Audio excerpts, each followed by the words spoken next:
சொல்லிட்டு தான் எங்களை கேட்கவே இல்லை. நீங்கள் டேட்டு ஷோ கேட்கவே இல்லை. நான் தஞ்சாவூர் அடிச்சிருக்கு விருந்துட்டுங்க கேட்கவே இல்லை. ஐயா முல்லை எப்பயுமே யாருக்கையுமே கேட்க மாட்டாரு. அவரே எல்லாரும் பேரையும் பத்திரிகையில் போட்டுருவாரு. நல்ல படம். எல்லாருக்கும் ஒரு சீல் ரெடி பண்ணிடுவாரு. ஃபங்க்ஷனுக்கு நீங்கள் வரலன்னா அவ்வளோதான்ற மாதிரி ஒரு பெரிய பிளாக்மெயில் இருக்கும். எத்தனையோ பெரிய பெரிய நிகழ்ச்சிகள் சேனல் நடத்துறது, ஸ்டார் நைட்ஸ் எவ்வளோ நாங்கள் கலந்துக்கிறோம், போகிறோம் வரோம், அதெல்லாம் வேற. பட் முழுக்க முழுக்க ஒரு அன்புக்காகவே ஒரு நிகழ்ச்சி நடக்குதுன்னா அது இந்த நிகழ்ச்சி தான்.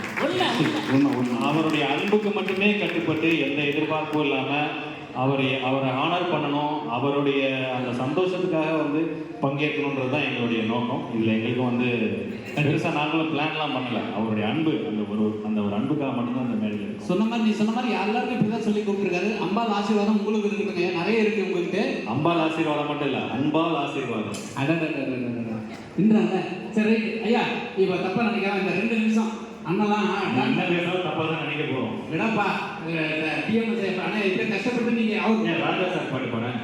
ராஜா சார் பாட்டு ஏப்பா கோர்ட்டு கேஸ்ன்னு நம்ம போயிட்டு முடியுமா?